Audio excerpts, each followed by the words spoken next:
Madrugada del domingo 5 de abril de 2026. Ciudad de México, 7 de la mañana. Mientras la ciudad comenzaba a despertar, en un panteón privado al sur de la capital, fuerzas federales ejecutaban un operativo que nadie imaginaba. No era una exhumación normal. No era un trámite forense más. Era la apertura de una cripta oculta, construida específicamente para guardar no solo los restos de Luis Donaldo Colosio Murrieta, sino también la evidencia de su asesinato. 32 años tardó la verdad en llegar hasta este punto. 32 años en que el expediente oficial se quedó corto, en que la versión de un solo tirador nunca terminó de cerrar, y en que millones de mexicanos guardaron la sospecha de que aquel crimen no fue un acto aislado. Esta mañana, con orden de cateo firmada por mí, con inteligencia precisa que señalaba la existencia de una cripta secreta dentro del propio panteón, abrimos lo que durante 3 décadas permaneció sellado. Y lo que encontramos ahí dentro no solo remece la historia oficial, la destruye.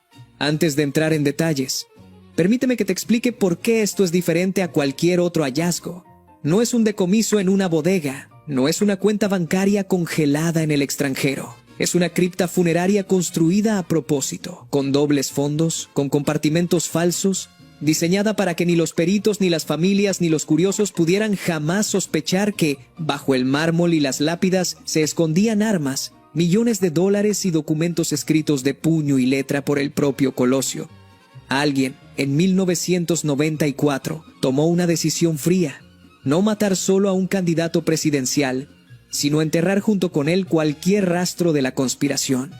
Y lo hizo de la manera más cínica posible, usando el propio lugar de descanso del muerto como escondite, porque los restos de Colosio estuvieron todo este tiempo en ese panteón privado, sí, pero la cripta que hoy abrimos no era su tumba original.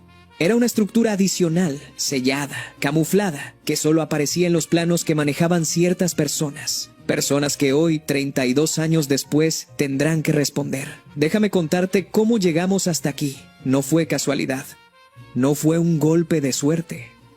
Fue el resultado de meses de cruce de datos, de inteligencia financiera y de declaraciones que fuimos obteniendo de otros operativos.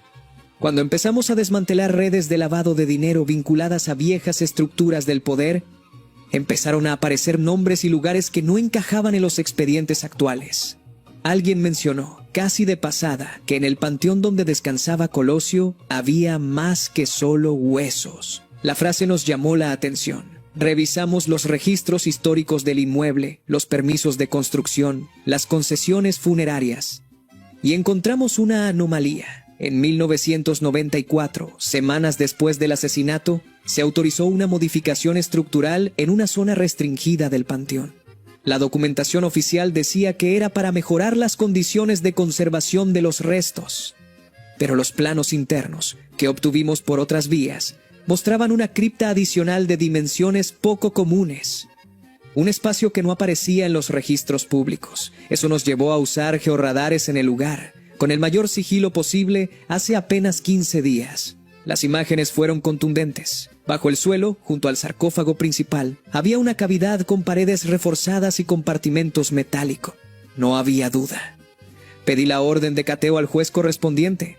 La obtuve en horas y montamos el operativo para la madrugada de este domingo. ¿Te imaginas lo que significa coordinar un operativo de esta naturaleza en plena Ciudad de México, sin filtraciones, sin que nadie avisara a los implicados? Fue un despliegue silencioso.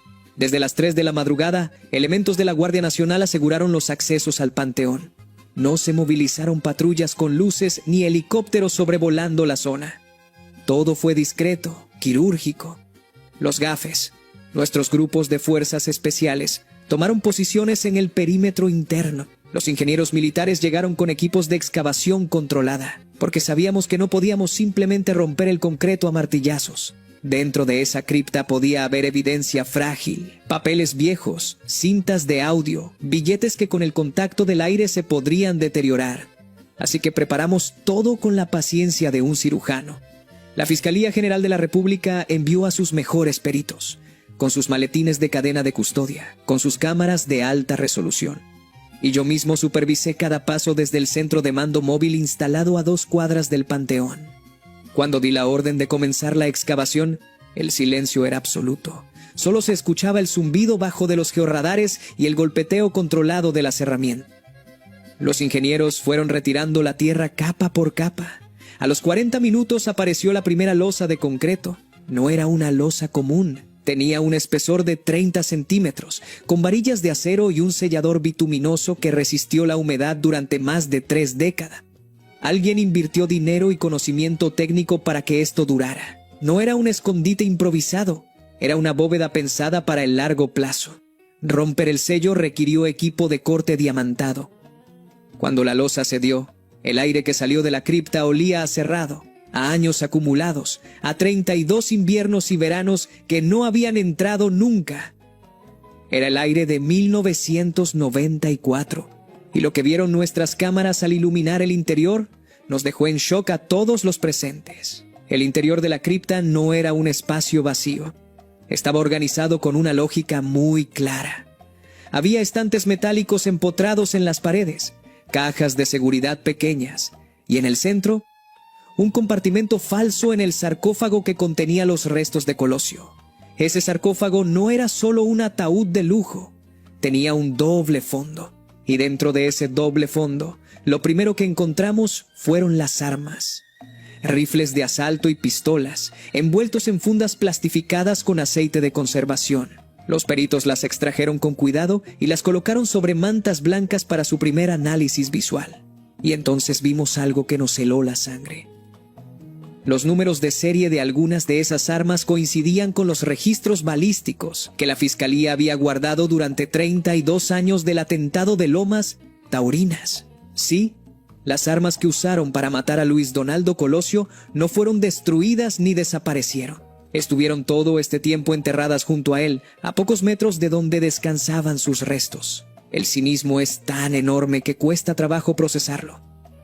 No solo mataron a un candidato, no solo encubrieron a los autores intelectuales, sino que guardaron los instrumentos del crimen en su propia tumba como si fuera un trofeo macabro.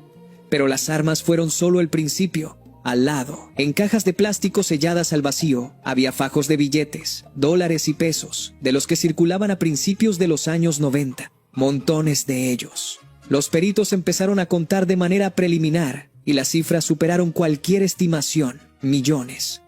Millones de dólares en efectivo, guardados en compartimentos falsos dentro de las paredes de la cripta.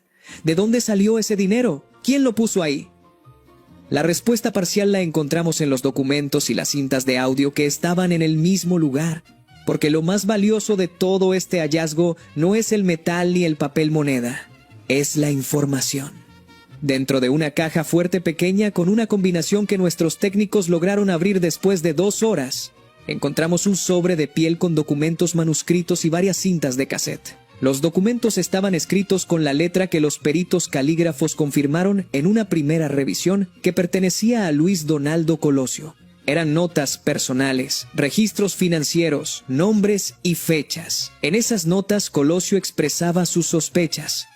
Hablaba de traición dentro de su propio partido. Mencionaba a funcionarios del gobierno de Carlos Salinas de Gortari que estaban conspirando en su contra. Describía reuniones secretas donde le advertían que su discurso de cambio incomodaba a sectores muy poderosos. Y pedía, por escrito, que si algo le pasaba, se investigara a fondo a ciertas personas cuyos nombres aparecen tachados en algunos párrafos, pero que la luz ultravioleta de nuestros peritos logró revelar. Esos nombres, amigo, no los voy a decir aquí todavía porque la investigación está abierta y la Fiscalía debe hacer su trabajo. Pero te adelanto que son apellidos que conoces, que están en los libros de historia de México, y que algunos de ellos todavía tienen familiares en la vida pública.